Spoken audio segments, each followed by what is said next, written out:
Hey, Rain here. Today is yet again another build showcase, and it's Nokko.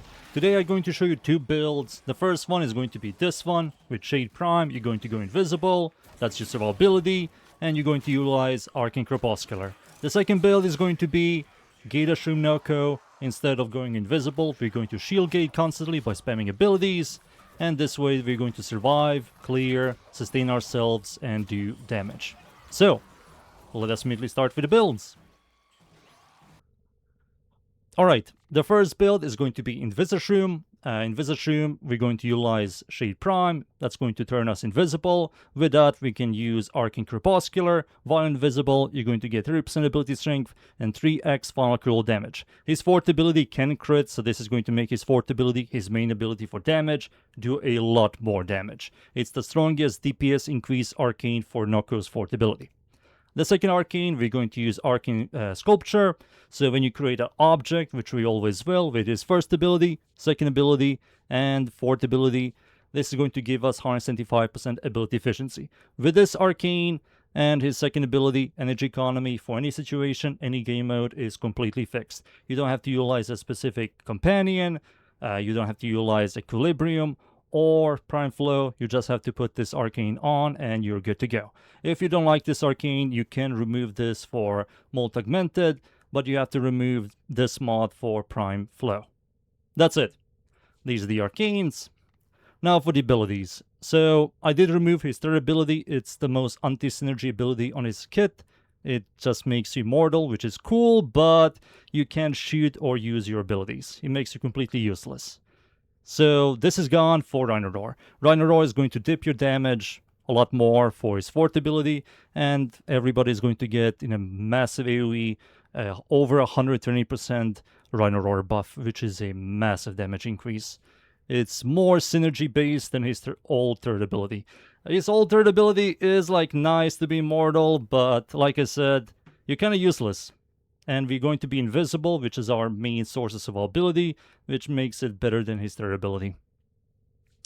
Now for the mods, we're going to use Corrosion Projection. You can also try out Growing Power.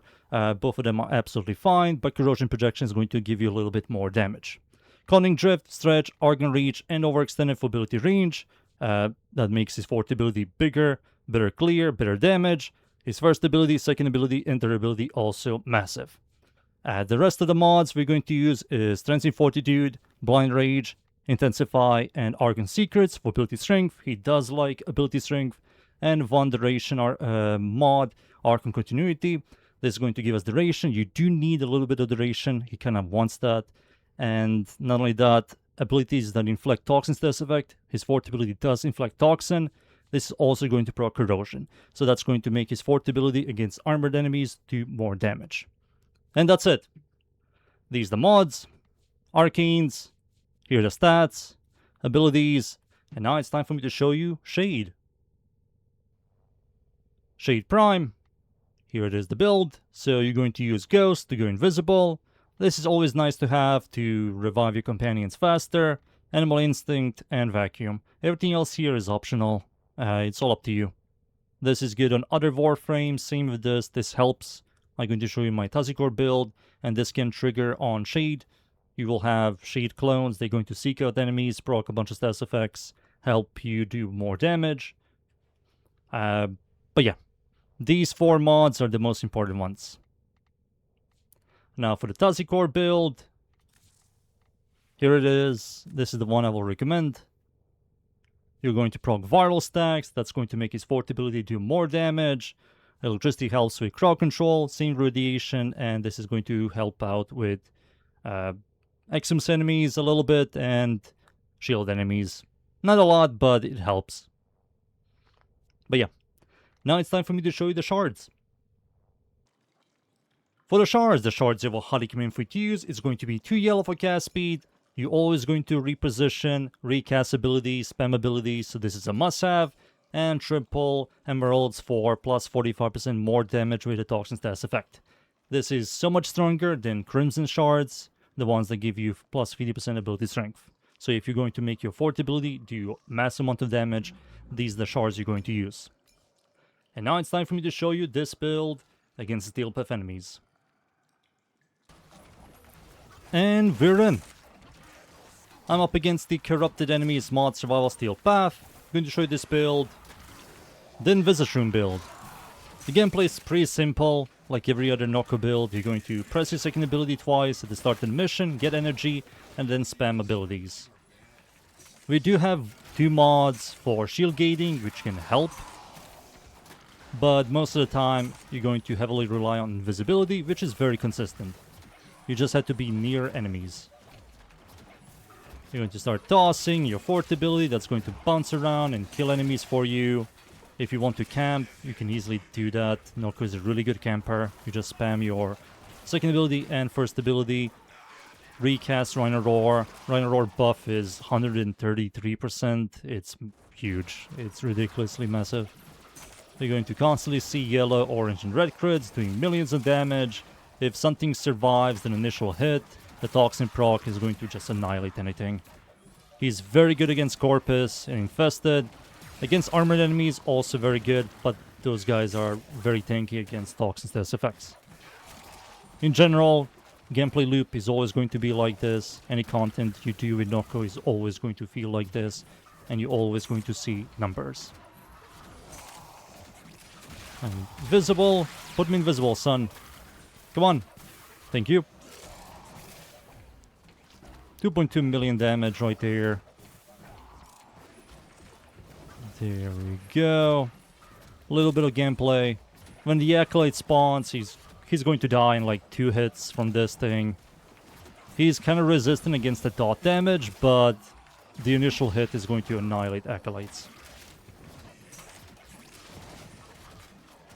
Boop, boop, boop.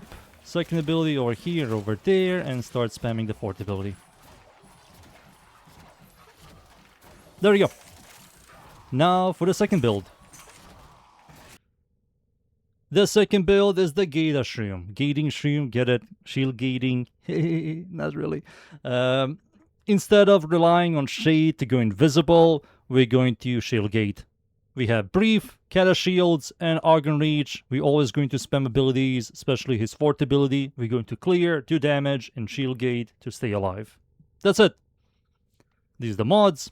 Arcanes instead of Arcane Crepuscular, because we're not going to go invisible anymore. We're going to use multi-augmented after 250 kills. We're going to have 60% ability strength. That's it. Arcanes, stats, abilities, and now let me show you this build against the Steel Path enemies. And we're in yet again. This time I'm up against the Luo Survival Corrupted Enemies. Woohoo! Not really. These guys are also going to despawn. We're going to shield gate. We can easily do that. We have infinite energy. We're always going to clear, always going to be alive, and always going to do damage. For camping, he's very good. For fast-paced missions, he's decent. You can play him. He always has energy. You're always going to press your fourth ability. That's always going to do damage in a small radius, which helps a lot. He's a good support as well, giving everybody energy, ability strength, and also a massive Rhino Roar. A big boy Rhino Roar. There we go. You can push this build all the way to level cap if you want. It's all up to you. Both of them can go up to level cap if you play the shenanigans. There we go. Bouncy bounce. But yeah, I believe you guys seen enough. Time for me to leave, boys. And be right back. And there we go. Nokko still feels very good to play. He's very unique, very interesting. Not a big fan of his design. I made him into a shroom. I put some small shrooms on him with ephemera. But overall, the way he works and how he feels, he's very good. That's the Warframe and the builds. I hope you guys enjoyed the builds.